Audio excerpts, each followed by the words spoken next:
Olá, estudantes da segunda série do ensino médio. Sejam bem-vindos a mais uma aula de história. Eu sou a professora Luíse Coutinho e hoje nós teremos uma aula sobre a independência das colônias espanholas na América. E para participar junto com vocês nas interações via chat, contamos com a presença do professor Carlos Neri. Tudo bem, professor Carlos? Tudo bem, professora? Boa noite, estudantes. Já, né? Finalzinho da tarde, começo da noite, bom horário para poder estudar história. Exatamente. Então, o tema da nossa aula, como eu disse, é independência, né? Os processos de independência da América Espanhola. E agora eu vou colocar na tela para vocês as habilidades e objetivos da aula de hoje. Vai aparecer para vocês na tela, tá? Então, apresentar aí as principais características dos processos de independência do Haiti e da América Espanhola, apontar as tensões sociais e as formas de resistência à opressão da coroa espanhola sobre as colônias, relacionar os processos de independência da América ao ideário iluminista e apontar as influências da Revolução Francesa e do governo de Napoleão Bonaparte aos movimentos de independência. A habilidade que estamos trabalhando na aula de hoje é reconhecer as principais características dos processos de independência das colônias europeias na América. E nós já vamos começar nossa aula com uma interação. Dá uma olhadinha aí nessa imagem, a galera fã de futebol aí vai reconhecer e vai dizer para a gente no chat. Vocês sabem qual é o nome do campeonato ao qual esse troféu pertence? E por que esse campeonato recebeu esse nome? Quem sabe da história envolvendo o nome desse campeonato, fala para a gente no chat. Em 1 minuto, a gente volta.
Vamos lá, vamos ver aí o que a galera aí do ensino médio está colocando aqui no chat, né? Que tipo de associação eles estão fazendo aí com a questão do nome, né? E a taça.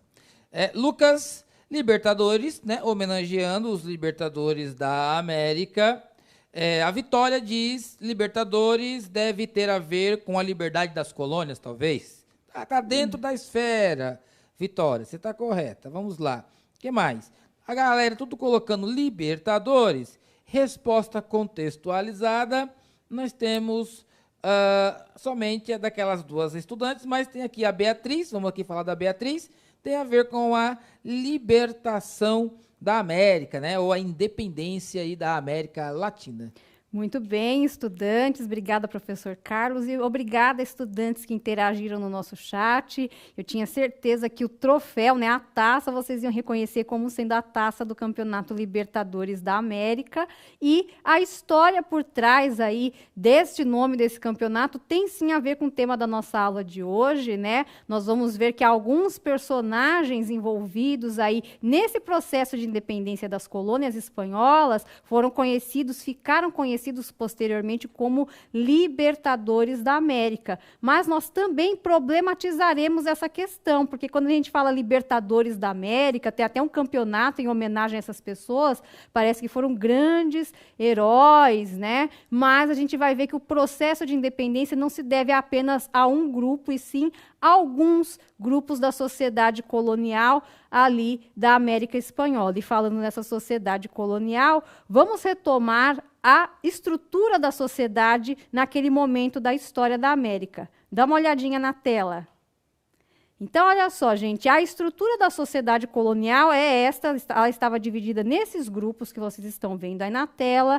No topo da pirâmide, o grupo que é o minoritário, ou seja, tem uma quantidade menor de pessoas, mas acumulam privilégios, que são os chapetones. Os chapetones são espanhóis residentes nas colônias, e por esta condição eles tinham mais oportunidades de acesso a bens, né? Eles ocupavam importantes cargos da administração colonial, eles tinham participação política, ou seja, era um grupo privilegiado.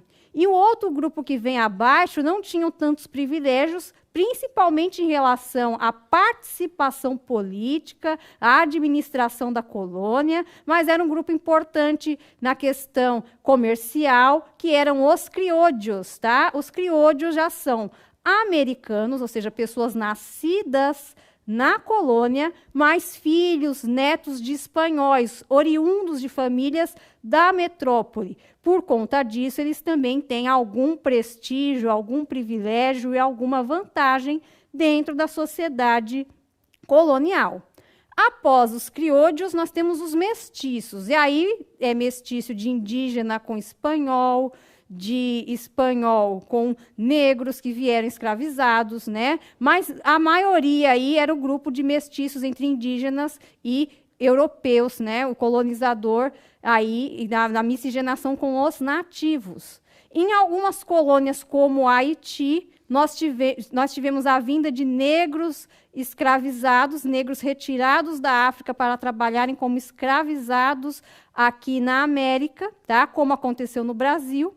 E o grupo maior, ou seja, o grosso da sociedade colonial espanhola aí, eram os indígenas, os nativos. E este era o grupo que, por ser maioritário, foi utilizado aí como grosso da mão de obra nesse contexto da colonização. E eles estavam sujeitos a duas relações de exploração do trabalho muito contundentes, que é o que a gente vai ver na próxima tela, também retomando o que nós já estudamos lá naquela aula sobre colonização espanhola na América. Quem quiser buscar no nosso canal do YouTube para revisar, a aula está ali. E nós vimos naquela aula a questão da mita. A mita é o trabalho indígena obrigatório durante 4 meses no ano. Os indígenas recebiam baixos salários, sendo parte paga em metal precioso, né, prata, ouro, e parte paga em alimentos e bebidas, né? Então era uma espécie ali de trabalho obrigatório, onde ele recebia muito pouco por isso. Ele não tinha opção de não trabalhar, ele tinha que ir compulsoriamente.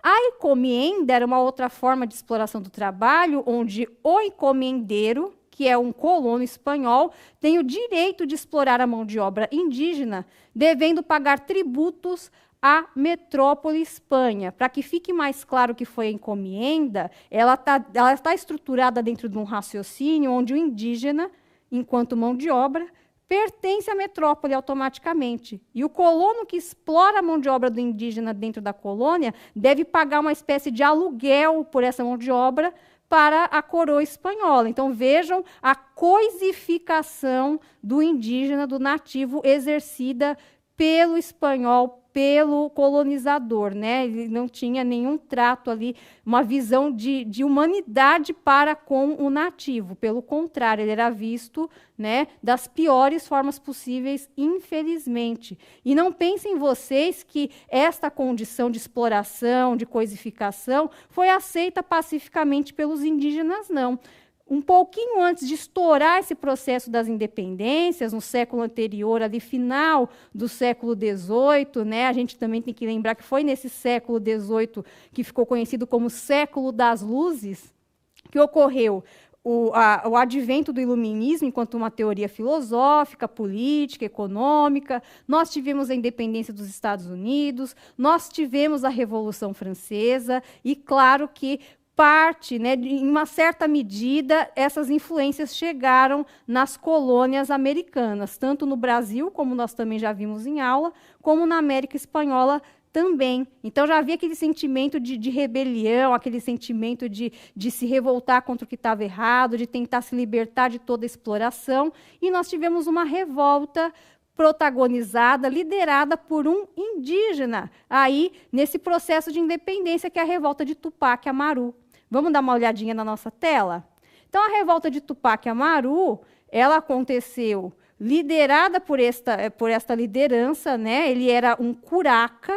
O curaca, ele é um líder indígena local indicado pela coroa. Então, em determinadas províncias, em determinados povoados, né, que os colonizadores chamavam de pueblos, eles escolhiam uma liderança local indígena para exercer o poder da coroa, né? E o Tupac Amaru foi uma pessoa escolhida para exercer esse papel de liderança que eles chamavam de curaca.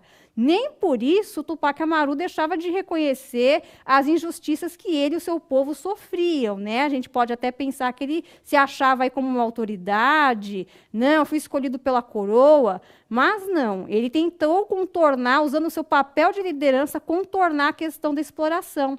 Tanto é que ele chegou a abolir a mita e a encomienda na província de Tinta, onde ele atuava como curaca.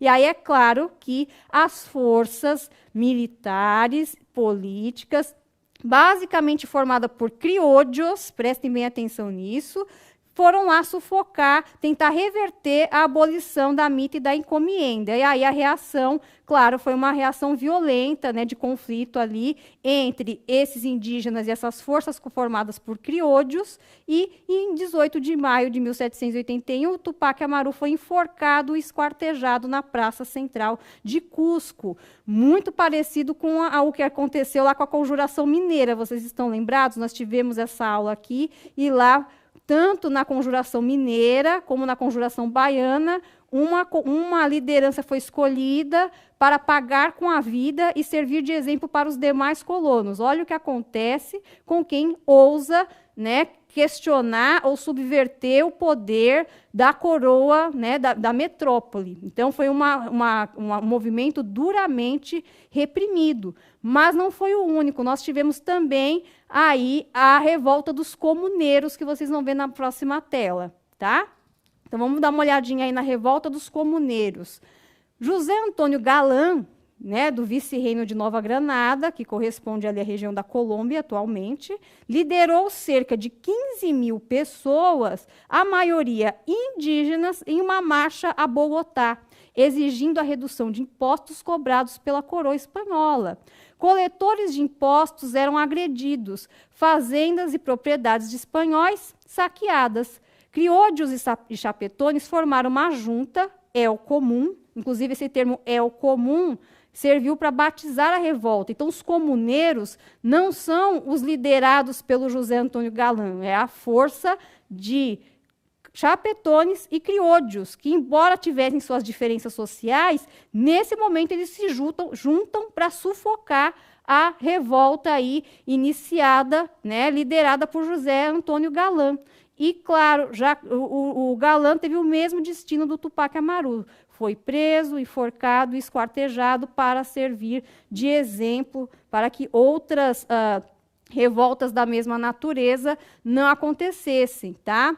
Tanto a revolta do Tupac Amaru como a dos comuneiros, aí lideradas por Galán, não só a questão da exploração e das injustiças sociais foram levadas aí como uma bandeira de combate, né, vamos dizer assim, mas a questão dos próprios impostos. Essas pessoas já eram muito empobrecidas e elas tinham que arcar com altos impostos ao bel prazer da coroa. Então, a coroa, né, sempre de uma forma muito absolutista, ela aumentava os tributos e isso deixava o custo de vida muito elevado para a população trabalhadora das colônias. Então, chega uma hora que fica insustentável a situação aí. A Conjuração Baiana também teve uma motivação muito parecida com essa dos comuneiros, né? A questão do custo de vida muito elevado e não tem nenhum tipo de retorno em melhoria de vida para as pessoas que moram na colônia. Então, isso acaba explodindo revoluções, explodindo rebeliões, revoltas, como esses dois exemplos que eu coloquei para vocês. Tá? Para saber se vocês prestaram atenção no que eu falei até aqui, vamos para uma interação. Dá uma olhadinha aí na tela. Então, nós temos duas perguntas para vocês, tá? A primeira pergunta: qual fator desencadeou as revoltas de Tupac Amaru e dos comuneiros? E a 2, quais grupos sociais aderiram e combateram essas revoltas, respectivamente?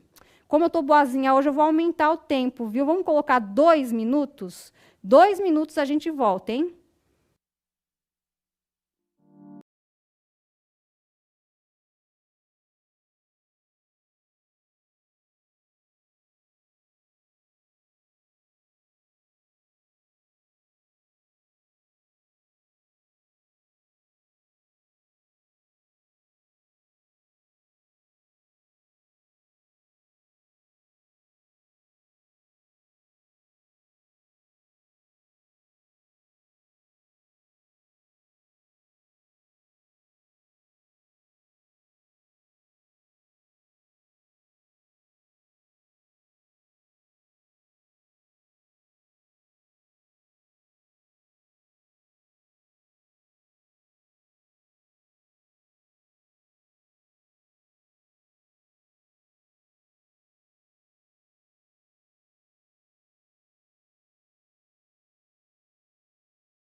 Vamos lá, vamos ver aí o que a garotada está escrevendo no chat.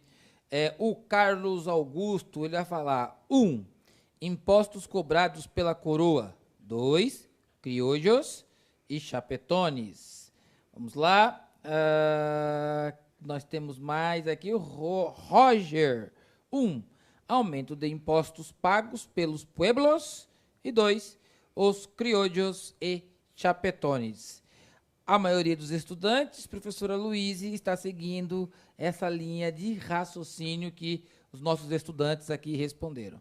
Exatamente. Então, vocês vejam que, nesse momento, essas revoltas, né, levantaram-se ali entre a população da colônia por conta dos impostos abusivos, né? Inclusive, o aluno Henrique e a aluna Andressa também pontuaram corretamente as duas perguntas, né?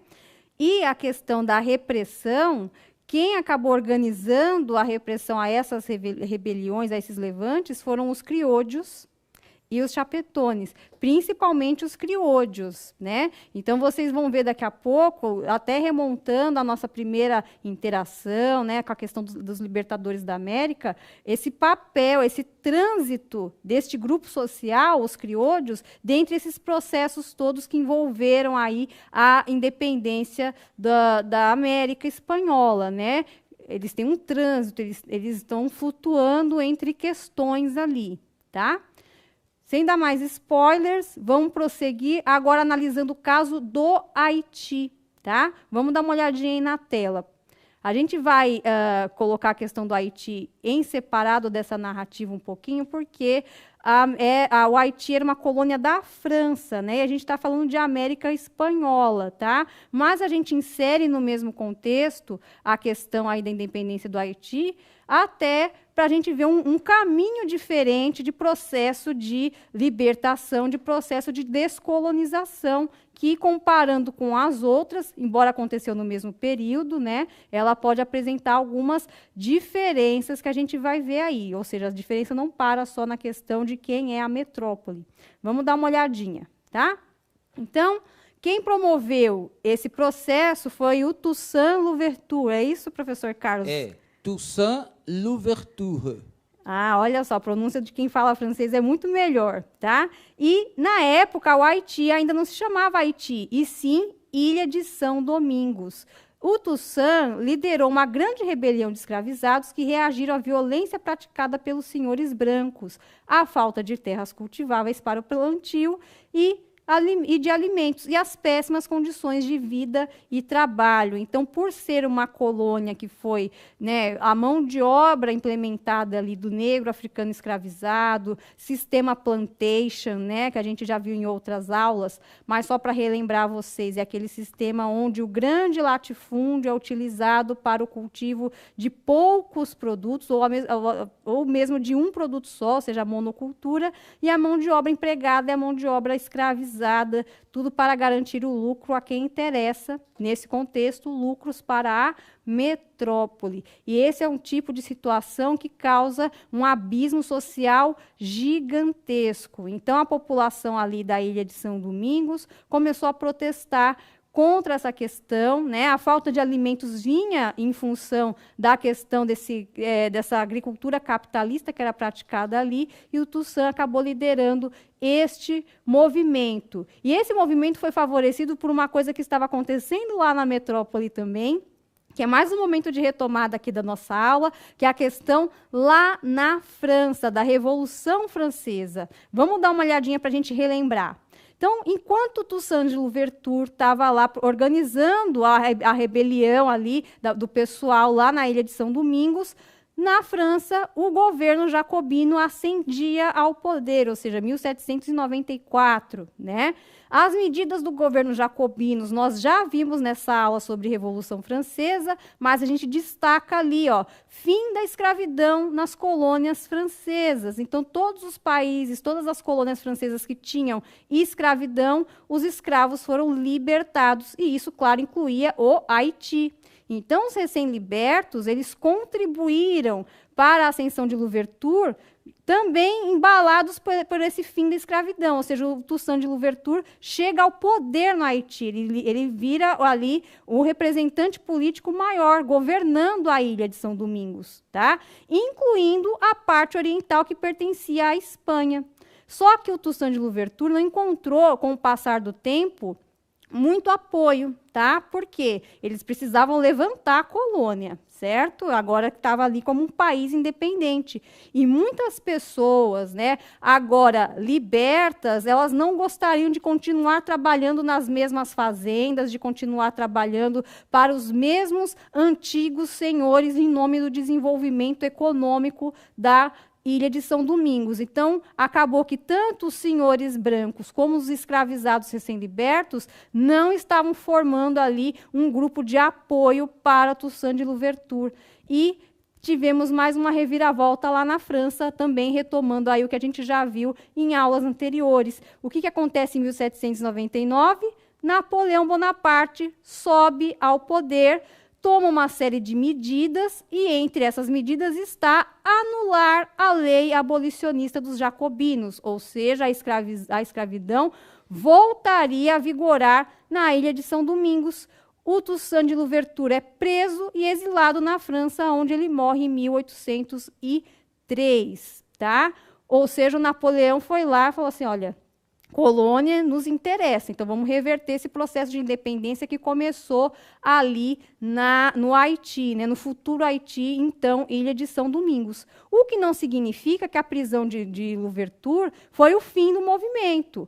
Outro líder ali local continuou o processo de independência, né, resistindo às tropas de libertação, vamos dizer assim, não, perdão, às tropas que o Napoleão mandou em combate, né, liderando as tropas de libertação. Então, eles conseguem vencer as tropas napoleônicas e eles declaram a independência de São Domingos em 1804. E essa independência é definitiva, tá? Então, além de ser o primeiro país aí da chamada América Latina a se tornar independente, o Haiti também foi o primeiro país a abolir a escravidão.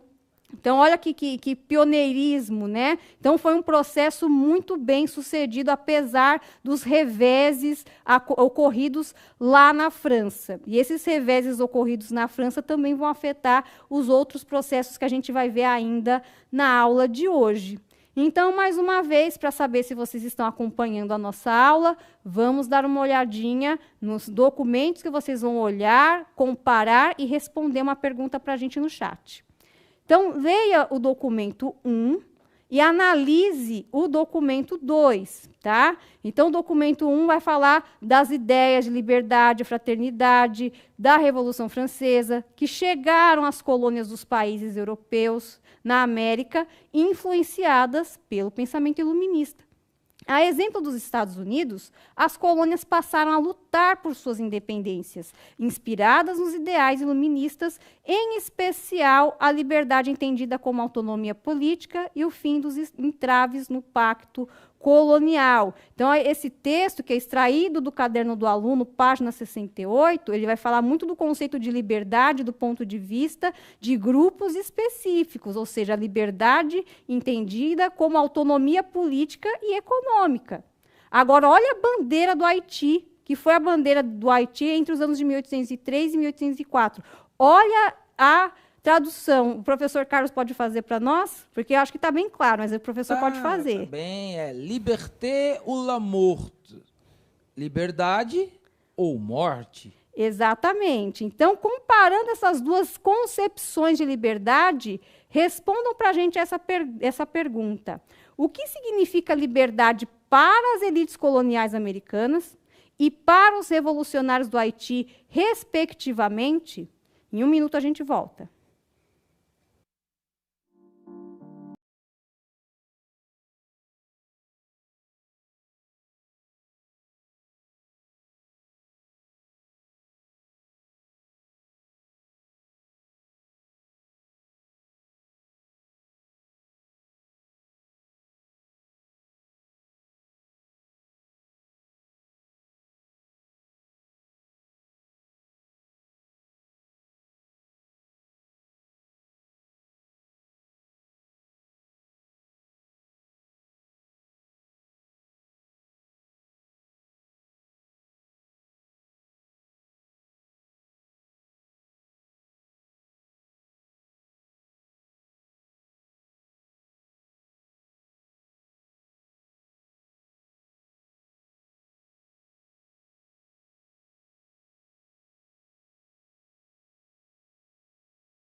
Vamos lá, tem bastante estudante colocando aqui as suas impressões aqui sobre a aula, né? E a questão que foi colocada também para vocês responderem.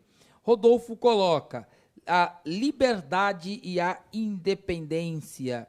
A Amanda vai dizer a abolição da escravatura. Vamos lá. Vitor Albuquerque, isso. É o poder de tomar as decisões políticas. Vamos lá, vamos pegar mais uma aqui, professora Luíse. O Felipe diz autonomia política. Eles estão todos aqui girando em torno da resposta correta, né? Exatamente. É que alguns colocaram a versão, né, a ideia de liberdade para as elites coloniais, que é a questão da liberdade política, da autonomia de tomar decisões, liberdade econômica, ou seja, nós aqui, da elite colonial, não estamos a fim de dividir os nossos lucros com a metrópole, ou seja, é um conceito de liberalismo muito próximo aos ideais do John Locke, que a gente já estudou e já reviu várias vezes. Agora, para os haitianos, a liberdade tem a ver com a própria vida, ser dono de si, ou seja, ter a liberdade individual, ser liberto da escravidão, né? Então, vocês vejam que são conceitos muito diferentes e que, em muitos momentos, não eram conciliáveis ali nos processos de independência, principalmente das colônias espanholas, que é o que a gente vai começar a ver agora. E isso vai ter muito a ver com a questão da monarquia espanhola interferindo nas questões políticas e econômicas da colônia. Então, vamos dar uma olhadinha aí na nossa tela. No começo do século XIX, começam as tensões entre colônia e metrópole. Nesse momento, o rei espanhol é o Carlos III, e ele toma uma série de medidas que começam a irritar as elites coloniais. Que medidas são essas?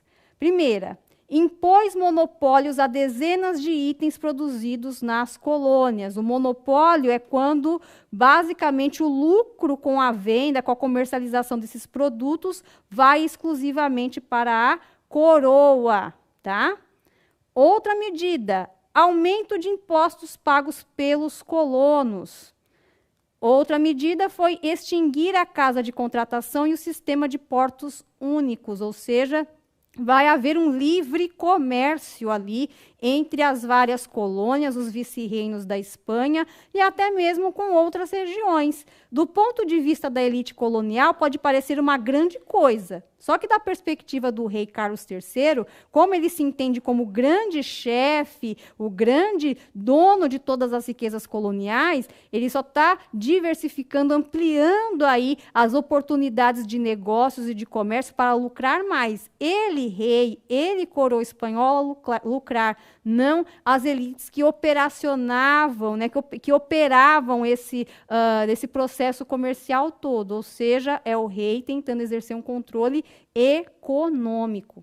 Para a gente terminar a nossa análise lá na tela, outra medida é liberar o livre comércio entre as colônias, que é mais uma medida que só serve para aumentar os lucros para o próprio rei e não para os colonos. E as elites coloniais, claro, teriam consequências, como o aumento da concorrência e perda de lucros, né? Os criollos, eles reivindicavam o livre comércio internacional, e não só entre as colônias, né? Ou seja, uma forma de comércio onde eles poderiam ir para outros lugares que não aqueles só autorizados pela coroa espanhola, e somente os chapetones que ocupavam os altos cargos nas colônias. Então, de uma certa maneira, os chapetones também eram beneficiados por essas medidas todas do Carlos III. Então, vocês vejam que agora o calcanhar de Aquiles ali dos criollos foi atingido, né? Nos movimentos que nós vimos aí na primeira parte da aula, a revolta do Tupac Amaru, né? Dos comuneiros, os criollos eram contra, né? Esses levantes que tentaram promover algum tipo de liberdade para a população pobre das colônias, os criollos não querem. Mas agora que atingiu a eles querem independência. Então, vejam aquela coisa que eu falei para vocês de como eles transitam entre os interesses. Quando é da conveniência deles, eles são contra qualquer tipo de levante contra a coroa. Agora que é da conveniência deles, eles são a favor. E aí começa um movimento todo, né, de crítica, de revolta, de não concordar com a política do Carlos III. E essa política toda tem um incentivo, mais uma vez, vindo lá da França. Vamos dar uma olhadinha.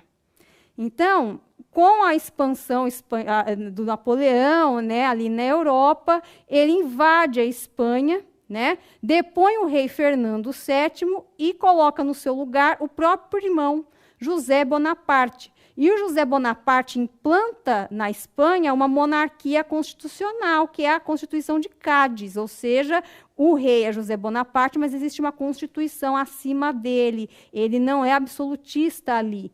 E esse movimento todo trazido pelo Napoleão é entendido pelos criollos como uma oportunidade de se distanciar da metrópole. Então, eles pensam, já que agora é o José Bonaparte que governa a Espanha, vamos fazer a nossa correria aqui na colônia. Vamos criar juntas governativas e formar exércitos. Caso a Espanha venha nos atacar aqui ou invadir ou qualquer coisa nesse sentido, a gente está preparado. E isso aconteceu, tá? A própria metrópole Espanha, mesmo governada pelo José Bonaparte, reage à criação das juntas governativas e mandam tropas. E aí é que vem a disputa entre os exércitos dos criollos, chamados de libertadores, e os realistas. Realista porque eles defendem a realeza, eles defendem a monarquia, tá?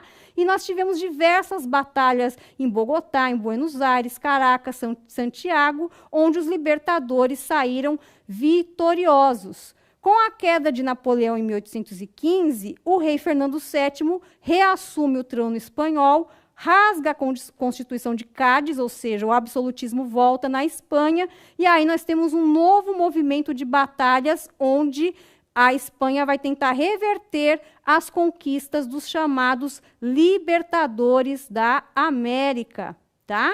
E aí nós temos nas imagens para vocês alguns desses libertadores, são vários, mas eu trouxe 4 para vocês conhecerem aí as carinhas deles, que os nomes deles são sempre impressos lá na taça do campeonato que a gente viu, tá? Porque o campeonato que homenageia essas pessoas, o Juan Manuel Banges Artigas, que foi um dos responsáveis pela independência do Paraguai e da Argentina, que é a região do Rio da Prata, José de San Martín, um dos responsáveis pela independência do Chile e do Peru. Nós temos o Simón Bolívar, que talvez seja o mais conhecido deles, né? Responsável pela independência da Venezuela, Nova Granada e Quito, né? Equador e Colômbia. E Nova Espanha, Guatemala, Porto Rico e Cuba, teve participação de José Maria Morelos aí. Então, esses são alguns dos chamados libertadores da América, todos eles criollos e todos eles liderando tropas contra as forças monarquistas para libertar aí as colônias espanholas. Então, vocês vejam que foi um processo que foi pipocando, né? E muitas colônias, muitas regiões das colônias foram se tornando independentes aí de uma forma meio paulatina, que é o que a gente vai ver na animação do próximo slide. Então, deem uma olhadinha aí, vocês vão ver que vai ficar passando o tempo e as cores vão mudando. Então, em 1808, nós tínhamos alguns territórios sob o controle independentista, lá das juntas governativas. As áreas em vermelho é a reação da coroa espanhola, mandando tropas, né? Nós temos a Espanha sob revolução em verde lá, ou seja, o momento em que o Napoleão Bonaparte invade a França e coloca o seu irmão no lugar ali do rei, né? E à medida que os territórios vão ficando na cor azul escura, aí é porque ele já conquistou a independência definitiva, tá? Vocês têm o link aí para esta animação que vocês podem acompanhar um pouco melhor, né? Vocês podem acessar depois esses materiais aí e acompanhar esta animação melhor para vocês entenderem, mas ali fica claro o processo, né? Conforme a monarquia ela é derrubada, né, e depois ela é restabelecida, nós temos reações que não são suficientes para impedir o processo de independência que foi de uma forma gradual se espalhando por toda a América, tá? Vamos fazer um exercício para a gente encerrar a nossa aula, um exercício de verdadeiro ou falso. Eu vou deixar as afirmações aí 1 minuto na tela, tá? E vocês vão poder responder para a gente somente marcando as sequências de Vs e Fs que vocês acham que são coerentes aí com as afirmações que vão aparecer para vocês. Em 1 minuto, a gente volta.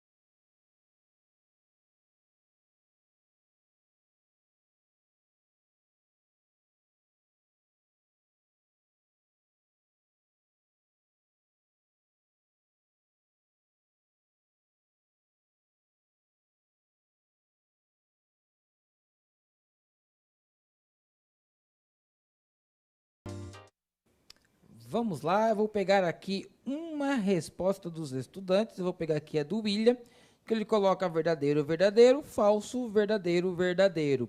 E aí, prof, vamos lá, vamos ver o que deu essa questão. Vamos colocar a resposta na tela para vocês conhecerem aí. Então, a sequência é verdadeiro, falso, verdadeiro, verdadeiro, falso. A aluna Amanda da Silva acertou aqui também. Parabéns a todos os estudantes que tentaram aí responder, né? Não significa que vocês erraram tudo, pelo contrário. E a gente sempre incentiva aí a força de vocês, a participação de vocês nas nossas interações. É assim que a gente aprende. E, claro, vamos para a nossa pesquisa aí, para finalizar a nossa aula, que vai aparecer na tela para vocês, o QR Code e também o link para vocês avaliarem a nossa aula, dizer se vocês gostaram ou não, se ficou faltando alguma coisa, se alguma coisa vocês não entenderam, e a gente vai ficar no aguardo da resposta de vocês. Obrigada, professor Carlos, pela participação. Eu agradeço e também agradeço aos inúmeros professores que estão aqui elogiando a aula. Muito obrigado. Tchau, tchau, pessoal. Tchau.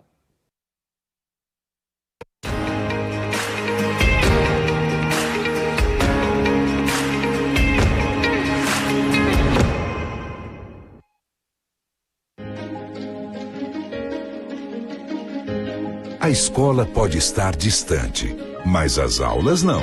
Por isso, o governo de São Paulo criou um aplicativo online de aulas com chats para todos os estudantes da rede pública de ensino durante a quarentena. O acesso à internet é gratuito e você ainda pode assistir às aulas ao vivo nos canais digitais da TV Cultura. Baixe o aplicativo e estude.